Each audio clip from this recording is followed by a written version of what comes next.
Everyone, पिछले video में हमने देखा था cot x का डेरिवेटिव फर्स्ट प्रिंसिपल से। आज हम लोग देखेंगे cosec x का डेरिवेटिव फर्स्ट प्रिंसिपल से। फर्स्ट प्रिंसिपल से डेरिवेटिव निकालने का सबसे पहला स्टेप का हमें डेरिवेटिव निकालना है, उसको क्या मान लेंगे, f ऑफ x के बराबर मान लेंगे। तो मैंने क्या बताया, फर्स्ट स्टेप क्या है, cosec x को क्या मानना पड़ेगा, let f of x is equal to क्या हो जाएगा, cosec। फिर यहाँ से f डैश x निकालने का फॉर्मूला क्या होता है, limit h tends to 0 f of x plus h minus f of x divided by h. ये हमारा फर्स्ट प्रिंसिपल से डेरिवेटिव निकालने का ये फॉर्मूला होता है। क्या ये डेरिवेटिव निकालने का फॉर्मूला क्या होता है, limit h tends to 0 f of x plus h minus f of x divided by h. अब इसी फॉर्मूला से हम लोग आगे क्या निकालना है, कोसेक एक्स का निकालना है। तो इसको सॉल्व करते हैं, एफ डैश एक्स ऐसे ही रहेगा as it is, limit h tends to 0।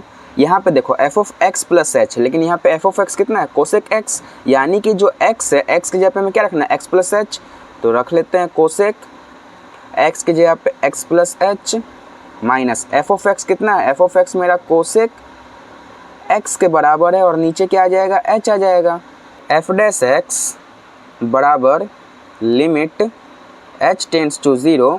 अब कोसेक x को क्या लिख सकते हैं, 1 upon sine x plus h minus cosec x क्या होगा, 1 अपॉन साइन एक्स, और नीचे जो h था इस h को एज इट इज लिख देंगे। F dash x is equal to limit h tends to 0। ऊपर में क्या करेंगे, एलसीएम लेना पड़ेगा। एलसीएम क्या आ जाएगा मेरे पास, sine x plus H into sine x. यहाँ पे क्या आ जाएगा, sine X minus sine X plus h, और ये जो h इसके साथ डिवाइड में है क्या हो जाएगा, इसके साथ मल्टीप्लिकेशन में चला जाएगा। तो h को मैं यहाँ लिख देता हूँ, f dash x equal to हो जाएगा लिमिट h टेंड्स टू 0। अब ऊपर वाला में क्या फॉर्मूला लगेगा, sine c minus sine d। तो sine c minus sine d क्या होता है, 2 cos c plus d by 2, यानी कि c plus x plus h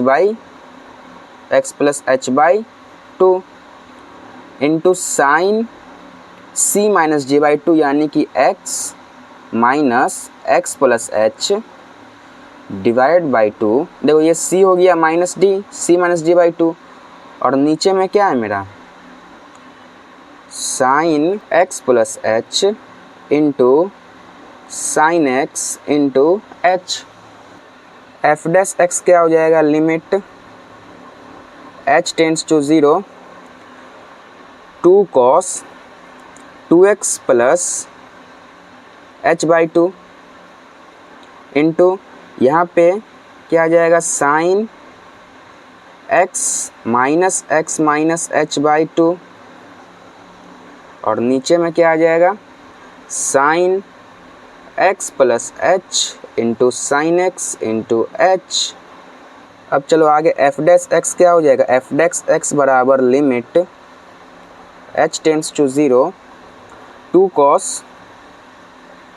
2x plus h divide by 2 into, देखो तो यहाँ पे x से x कट रहा है, तो यहाँ पे क्या आ जाएगा, साइन माइनस का h डिवाइडेड बाई 2, और नीचे आ जाएगा sine x plus h into sine x into h। F dash x बराबर लिमिट h टेंड्स टू 0। ये वाला माइनस को हम लोग बाहर ले सकते हैं, क्योंकि साइन के आगे से माइनस बाहर आ जाएगा, तो माइनस बाहर लिए तो क्या हो गया, सॉरी देखो माइनस बाहर लेंगे तो क्या आ जाएगा, माइनस का 2 cos 2x plus h divided by 2 into sine h by 2, और नीचे क्या आ जाएगा, sine x plus h into sine x into h आएगा। अब क्या आएगा, एफ डैश एक्स बराबर लिमिट h टेंड्स टू 0। देखो यहाँ पे h बाई 2 है, अगर मैं यहाँ पे h बाई 2 कर दूँ इस जगह पे h बाई 2, तो क्या हो जाएगा, ये मेरे पास से अगर h बाई 2 करें तो इसका वैल्यू मेरा मिल जाएगा, लिमिट का फॉर्मूला लग जाएगा। तो वही मैं काम करता हूँ, -2 cos 2x plus h divided by 2 into sine h by 2, नीचे में क्या आ जाएगा sine x plus H into sine x into h by 2। लेकिन यहाँ पे 2 मैंने किया तो डिवाइड अपने से किया, तो इसको बैलेंस करने के लिए मल्टीप्लाई भी करना होगा। पिछले वाले वीडियो में भी मैंने किया था।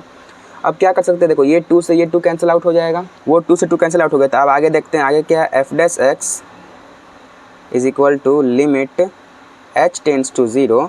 यहाँ पे क्या आ जाएगा minus cos 2x plus h by 2।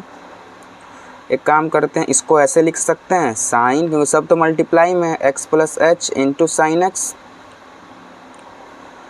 Into sine h divided by 2 by h by 2, क्योंकि ये 2 से 2 कट गया है। ऐसा लिखा जा सकता है क्योंकि देखो सब मल्टीप्लाई में, तो मल्टीप्लाई में मैंने क्या किया, इसको अलग लिख दिया, इसको अलग लिख दिया है। एफ डैश एक्स बराबर, अब मैं लिमिट सेपरेट कर सकता हूँ according to limit property. Limit h tends to 0 क्या हो जाएगा, माइनस का cos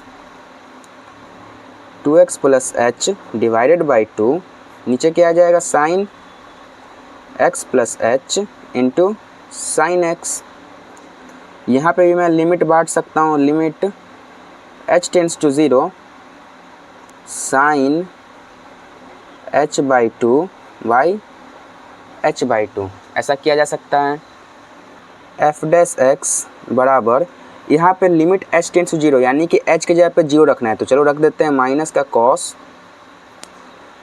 2x plus 0 divided by 2 sine x plus 0 into sine x. अब यहाँ पे देखो ये h बाई 2 है, ये h बाई 2, तो क्या हम लिमिट को h बाई, इसको ऐसा नहीं लिख सकते हैं, limit h by 2 tends to 0 sine h by 2 divided by h by 2।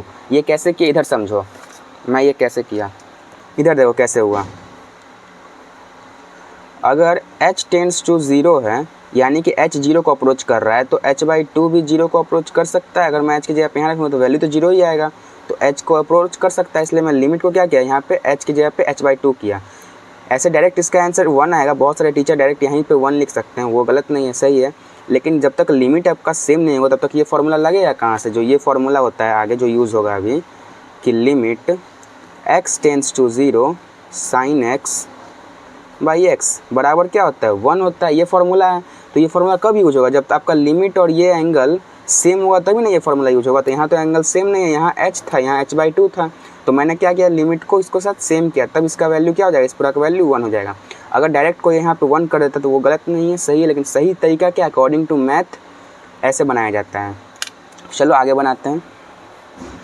यहाँ से क्या निकल जाएगा, एफ डैश एक्स बराबर, यहाँ पे माइनस कॉस 2x बाई 2, तो 2 से 2 कट जाएगा, क्या आ गया माइनस का कॉस x आएगा।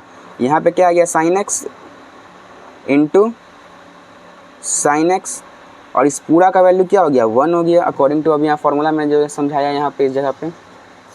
अब f dash x equal to क्या आ जाएगा, कॉस बाई साइन क्या होता है कॉट एक्स, इसको ऐसे लिखा जा सकता है माइनस का cos x by sine x into 1 upon sine x, बिल्कुल लिखा जा सकता है। अब यहाँ पे 1 अपॉन साइन एक्स क्या होता है कोसेक एक्स, या फिर तो यहाँ लिख दो माइनस का cosec x, 1 upon sine x cosec x, ये माइनस, और कॉस बाई साइन क्या होता है कॉट एक्स आंसर। यानी कि कोसेक एक्स का हम लोग डेरिवेटिव क्या होता है minus cosec x into cot x, यही फार्मूला पढ़े हैं।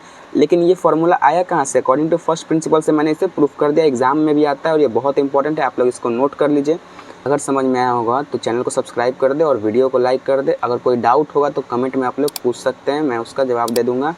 तो चलो मिलते हैं अगले क्वेश्चन के साथ, जहाँ पे हम लोग सेक एक्स का डेरिवेटिव सीखेंगे, क्योंकि अभी तक मैंने सभी ट्रिग्नोमेट्री का बता दिया, सिर्फ अब सेक एक्स बचा हुआ है, मैं उसका भी डेरिवेटिव बता दूंगा फर्स्ट प्रिंसिपल से। तो थैंक्स फॉर वॉचिंग, मिलते हैं अगले क्वेश्चन के साथ।